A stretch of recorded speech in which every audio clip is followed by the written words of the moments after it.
Hello students, आज आप लोग के सामने class 12th Hindi medium mathematics का लेक्चर 4 लेकर उपस्थित हूँ। आज के इस लेक्चर में हम जानेंगे अवयवों का गुणनफल। तो अवयव जो या मैट्रिक्स, इसके बारे में जो इसकी कंडीशन है या काइंड्स है उसको तो आप लोग पढ़ चुके हो। और आज दो अवयवों का गुणनफल, योग और अंतर, इस टाइप की जो कंडीशन थी वो हो चुकी हैं। कोई भी दो अवयव अगर उसको हमें उनका योगफल के निकालना है तो उसके लिए ये ज़रूरी है कि दोनों अवयवों का जो आर्डर हो या कोटि वो समान होनी चाहिए, तभी उनका योग और अंतर आएगा, नहीं तो नहीं आएगा। लेकिन अगर कोई भी के दो अवयव हैं और उनका अगर हमें गुणनफल के निकालना है तो इसके लिए जो कंडीशन है वो थोड़ा सा अलग है। क्या अलग है? जैसे अगर हम कोई भी अवयव हम लें, जैसे a बराबर एक अवयव है ये a, इसमें हम ले रहे हैं ए आई जे, और इसका जो आर्डर है ये अगर m या कोटि m/n है तो m/n का एक अवयव है और उस एक दूसरा अवयव है b, क्योंकि इसमें ये जो है आई जे हो चुका है तो यहाँ पे j और ये k हम इस टाइप से हम ले रहे हैं। और इसका भी जो आर्डर है ये n क्रॉस, अब मान लिया p हो जाएगा, ये दिया। तो अब अगर इन दोनों को हम के देखें तो अगर इनका हम a क्रॉस b हमें के निकालना है या a और b का गुणनफल, तो इसमें यहाँ पर जो है कि दो कंडीशन हो सकती हैं कि या तो हमको अगर के निकालना है a से इस b का गुणनफल या b से a का गुणनफल। तो अगर a से b का होगा तो a b होगा, और अगर कि b से a का होगा तो वो आपका होगा, वो जो होगा बी ए होगा। तो अब इसके लिए हमें क्या करना है, जो पहली इसमें के शर्त है कि अगर कोई भी दो अगर अवयव हैं उनका अगर गुणनफल हमें के निकालना है तो उनकी उन दोनों की जो कोटि है तो फर्स्ट टाइम उसको हम चेक करते हैं। क्या चेक करना है इसमें? ये देखना है कि जो आपका पहला अवयव है उस पहले अवयव का जो स्तंभ है, जैसे कि इसमें ये एक अवयव a है, इसका जो कोटि है वो m क्रॉस n है, तो ये हो गई पंक्ति और ये हो गया स्तंभ, या इसको हम ये कहें ये है रो और ये है कॉलम। ठीक है, पंक्ति और स्तंभ या रो या कॉलम। तो जो पहला अवयव है उसका कॉलम या स्तंभ और जो कि दूसरा अवयव है उसकी पंक्ति या रो, ये दोनों समान होने चाहिए। पहली कंडीशन क्या है कि अगर कोई भी दो अवयवों का अगर गुणनफल हमें कि निकालना है तो उन दोनों की कोटि इस प्रकार होनी चाहिए कि पहले अवयव का कॉलम या स्तंभ और दूसरे अवयव का पंक्ति या रो, ये दोनों समान होने चाहिए। ठीक है, तो इसमें भी ये रो या कॉलम हो गया। तो अब अगर उसमें हमें अगर चाहिए ए बी, तो ए बी की अगर कोटि हम निकालें तो अगर ये दोनों के समान हैं, पहले अवयव का स्तंभ और दूसरे अवयव की पंक्ति अगर के समान है तो ही इन दोनों का ए से बी में गुणनफल संभव है, अन्यथा नहीं संभव है। तो अब अगर हम इसमें देख रहे हैं कि तो अब जो भी अवयव आएगा तो इसमें चूंकि इसका स्तंभ और इसकी पंक्ति के समान है तो इसका मतलब जो इसका गुणनफल है वो ए बी ये संभव है। तो अब हमें ये देखना है कि जो गुणनफल में अवयव आएगा उसकी कोटि क्या होगी। तो अब इसके लिए हम क्या करेंगे कि कि जैसे ए बी की अगर हमें कोटि की निकालनी है तो वो क्या होगी, जो पहला आपका आव्यूह है ए की कोटि मतलब m क्रॉस n, और फिर उसके बाद अगर इसमें हम क्या रख दें, जो दूसरा आव्यूह है उसकी कोटि, इसका मतलब ये n क्रॉस p। ये तो अगर हम क्या देखें तो ये जो कंडीशन है इसका पहले का स्तंभ और दूसरे की जो कोटि है, दूसरे की जो पंक्ति है वो क्या हो गई, समान हो गई। तो अब जब ये दोनों के समान है तो ये ए बी का जो गुणनफल है वो आ जाएगा, लेकिन जो गुणनफल के बाद जो आव्यूह आएगा उसकी जो कोटि होगी वो m क्रॉस p की होगी, m क्रॉस p या m बाई p। ये इस तरह से है। अब अगर इसी में यहाँ पर हम क्या करें, और इसमें हम कह सकते हैं कि इसका जो है गुणनफल संभव है, लेकिन इसी का अगर हम कि b से a का गुणनफल कि b a हम निकालें, तो अब इसके लिए हम पहले अगर कि चेक कर लें कि संभव है कि नहीं है, तो पहले आएगा n क्रॉस p आ जाएगा और फिर आएगा m क्रॉस n। तो अब इसमें ये दोनों सेम के नहीं हैं, तो जब ये दोनों के सेम के नहीं हैं तो इसका मतलब अब इसमें गुणनफल संभव नहीं है। तो अब गुणनफल संभव नहीं।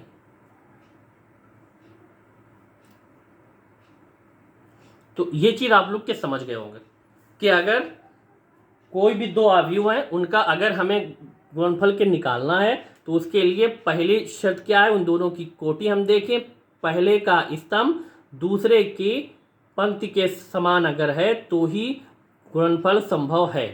तो अब जब ये चीज़ हो गई तो अब गुणनफल अगर हमें के निकालना है तो किस प्रकार हम के निकालेंगे। तो अगर इस चीज़ को देखना है तो अब इसके लिए हम क्या करेंगे, एक एग्जाम्पल लेंगे, एक एग्जाम्पल हम के लेंगे और उसी से इसका गुणनफल हम निकालेंगे। तो एग्जाम्पल के तौर पे हमने एक लिया, एक आव्यूह ये लिया है हमने, इसमें है 2 3 4 और 5 ये एलिमेंट है, और इसकी जो कोटि है ये 2 गुणे 2 मतलब 2 रो और 2 पंक्ति का ये आव्यूह है, और ये एक स्क्वायर मैट्रिक्स है क्योंकि इसमें रो और कॉलम ये दोनों समान है। अब जब ये हो गया, एक दूसरा मैट्रिक्स हम लें तो अब हमें इस चीज़ का ध्यान रखना होगा, या अगर क्वेश्चन इस टाइप से होगा तो उसमें वो खुद उसमें इस चीज़ का ध्यान रखा गया होगा कि अगर ए बी हमें निकालना है तो उसके लिए अगर ये इसका स्तंभ 2 है तो इसमें जो पंक्ति है वो जो है 2 होनी चाहिए, और स्तंभ चाहे जितने हो दूसरे वाले में। तो इसमें हम ये 1 0 1, ये 2 1 3, ये इस प्रकार से हो गया। तो इसमें 2 गुणे 3 ये है।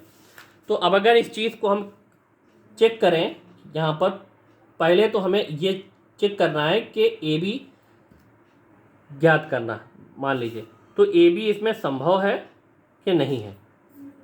तो ए और बी का गुणनफल अगर हमें इसमें कि निकालना है तो क्योंकि इसका स्तंभ इसके पंक्ति के समान है तो इसका मतलब ये संभव है। तो जब संभव है तो ए बी की कोटि अगर हम निकालें वो क्या होगी, तो ये 2 गुणे 2 मतलब आव्यूह ए का, और फिर ये 2 गुणे या 2/3। तो ये तो आपका सेम है, तो ये इस टाइप से इसको छोड़ देते हैं। अब जो कोटि आएगी वो 2/3 की ही आएगी। जो एक नया आव्यूह आएगा उसका जो कोटि आएगी वो 2 गुणे 3 की ही होगी। तो इस प्रकार से ये संभव है। तो अब आइए इस चीज़ को हम के निकालते हैं। तो अब इसमें जो एलिमेंट होंगे वो होंगे 6। तो अब हम क्या करें, ए बी। तो अगर ए बी हमें चाहिए तो फर्स्ट टाइम यहाँ पे ये 2, ये 3, ये 4, ये 5।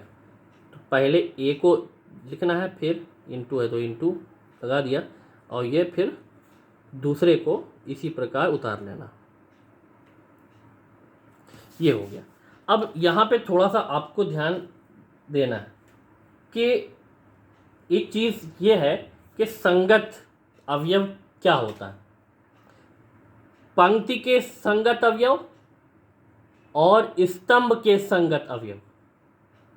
तो इसमें हमें क्या करना है कि पंक्ति और स्तंभ के संगत अवयवों का गुणनफल होना है और फिर उनका योग भी निकालना है। कैसे, तो आइए इसमें हम देखते हैं। तो इसमें जो पहला, भाई यहाँ पर जो पहला वो आएगा वो क्या होगा, A11 होता है, A11।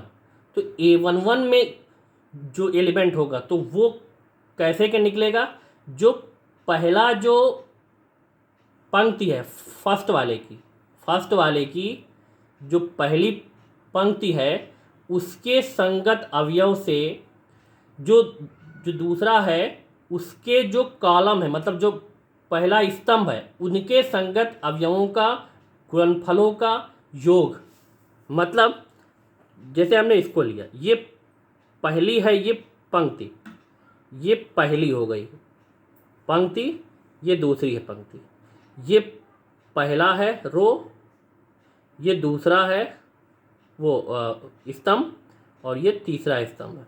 ये तो हमने ऐसे इस चीज़ को रख लिया तो पंक्ति का। अब इसमें ये पहला इसका अवयव है पंक्ति का और ये स्तंभ का है पहला, तो इन दोनों का होगा गुणनफल, मतलब 2 × 1। फिर प्लस, फिर इसी पंक्ति में अगर और अवयव है तो पहली पंक्ति का दूसरा अवयव मतलब 3 और पहले स्तंभ का दूसरा अवयव, इन दोनों का, तो ये 3 और ये 2, इन दोनों का गुणनफल। क्योंकि अब इसमें इस पंक्ति में और कोई अवयव इसमें नहीं है तो अब ये इतना ही हो जाएगा। ठीक, तो ये A11 हो गया, मतलब पहला अवयव AB का। फिर अब जो अगला आएगा यहाँ का वो A12 होगा। अब इसमें आप ये देख भी रहे हो कि 2 रो होंगे और 3 कॉलम होंगे, तो 3 कॉलम मतलब एक यहाँ भी आएगा। तो अब इसमें यही जो पहली पंक्ति है जो A12 आएगा, पहली पंक्ति, क्योंकि उसमें 1 2 की पोजीशन इसमें है, पहली पंक्ति का पहला अवयव और दूसरे स्तंभ का पहले अवयव का गुणनफल, मतलब 2 × 0। फिर प्लस, फिर पहली पंक्ति का दूसरा अवयव और दूसरे स्तंभ का पहला अवयव, मतलब 3 × 1। ठीक, अब यहाँ पर जो आएगा वो A13 होगा, A13, इसका मतलब पहली पंक्ति और तीसरा रो, लेकिन उनके जो संगत अवयव हैं उन्हीं का होगा योग। तो ये पहली पंक्ति का पहला अवयव और तीसरे स्तंभ का पहला अवयव, तो 2 × 1। फिर प्लस, अब इसमें पहली पंक्ति का दूसरा अवयव और तीसरे स्तंभ का दूसरा अवयव, मतलब 3 इसमें भी है और 3 इसमें भी है। तो ये आपका पहली जो पंक्ति है AB की ये तैयार हो गई। अब आते हैं कहाँ पे, इसके दूसरी वाली जो पंक्ति आएगी इसकी, उसको देखते हैं। इस दूसरी वाली पंक्ति में हमें क्या करना है, यहाँ पे अब आना है, क्योंकि यहाँ पे जो भी अवयव होगा वो A21 होगा, A21, इसका मतलब दूसरी पंक्ति और पहला स्तंभ इसका सेकंड वाले का, A21, इसका मतलब जो पहली वाली आपकी पहला जो अवयव है उसकी दूसरी पंक्ति, उसका पहला अवयव हो गया 4 और पहले स्तंभ का पहला अवयव मतलब 1, तो 4 × 1, फिर प्लस दूसरी पंक्ति का दूसरा अवयव और पहले स्तंभ का दूसरा अवयव, तो 5 × 2 हो गया। फिर अब यहाँ पर जो आएगा ये A22 आएगा। A22 का मतलब कि दूसरी पंक्ति और दूसरा स्तंभ दूसरे का, तो इसमें इसका जो पहला अवयव है 4 और इसका जो पहला अवयव है वो है 0, फिर प्लस इसका दूसरा जो अवयव है 5 और दूसरे स्तंभ का जो दूसरा अवयव है वो है 1, तो 5 × 1। फिर अब आते हैं यहाँ पर जो एलिमेंट आएगा वो आपका होगा A23 का मतलब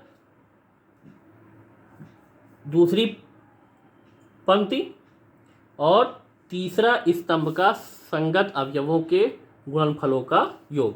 तो अब इसमें आता जो पहला अवयव है 4, इसमें है 1, तो 4 और ये × 1 हो गया, फिर प्लस इसमें है 5 और यहाँ पे दूसरा है 3, तो 5 × 3। तो ये इस तरह से इसका गुणनफल हुआ। अब इसको हम क्या कर रहे हैं, जोड़ ले रहे हैं, तो यहाँ पे ये 2 हो जाएगा, ये +6 हो जाएगा, इसमें आएगा ये 0 +3 हो जाएगा, यहाँ पे आएगा 2 + 9 हो गया, ये 4 + 10 हो गया, ये आपका 4 + 5 हो गया, ये आपका 4 और +15 हो गया। तो अब अगर इसमें हम देखें तो जो AB आ गया, AB, इस AB में जो अवयव आया है उसके एलिमेंट है 8, 3, 11, ये 14 हो गया, ये 9 हो गया और ये 15 और 4 19 हो गया। तो ये आपका, और इसका अगर आप ऑर्डर भी देखें तो ये 2 × 3 ही का है, जैसा कि इसमें स्टार्टिंग में हमने निकाल दिया। तो ये आ गया आपका पहले क्वेश्चन का इस तरह से इसका हल। ये पहला एग्जाम्पल इस तरह से ये सॉल्व हो। चलिए अब इसमें जो है एक दूसरा एग्जाम्पल हम लेते हैं। यहाँ पर ये दूसरे एग्जाम्पल में भी हमें AB ही निकालना गुणनफल, तो इसका पहले चेक कर लेते हैं कि संभव है कि नहीं है। तो इसमें एक पंक्ति है और 3 स्तंभ है, ये एक पंक्ति और 1 2, इसमें 3 पंक्ति है ऐसे और 1 स्तंभ, तो ये हो गया। तो अब अगर इसको हम देखें तो इसकी जो कोटि आएगी इस प्रकार, पहले इसको हम अगर चेक कर लें तो 1 × 3 और ये 3 × 1, तो इसका मतलब जो इन दोनों का जो गुणनफल होगा उसकी जो कोटि होगी वो 1 × 1 की होगी। तो 1 × 1 का मतलब इसमें जो अवयव होगा वो सिर्फ 1 होगा बस इस अवयव में, अगर AB हम निकालते तो इसलिए AB। यहाँ पे AB निकालें अगर हम इसका, तो AB में तो पहले A को लिख दें ऐसे ही और फिर B। तो अगर ये AB हो गया तो अब इसमें भी क्या करना है, इसका हमें गुणनफल निकालना।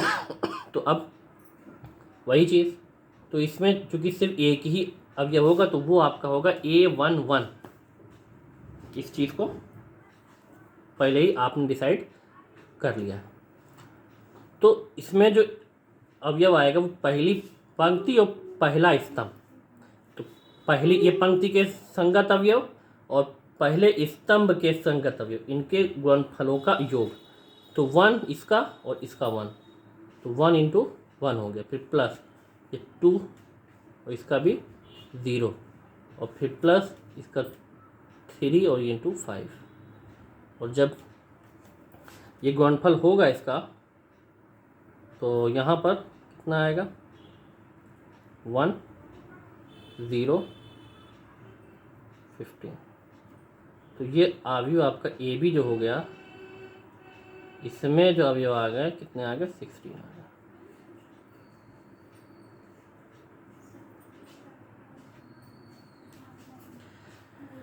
तो ये तैयार हो गया आपका, एक सिंपल सा था है, लेकिन उसके लिए ये चीज़ आपको जानना है, ये चीज़ पहले आपको चेक कर लेना। तो फिलहाल आज के लिए इतना ही बस। Thanks for watching.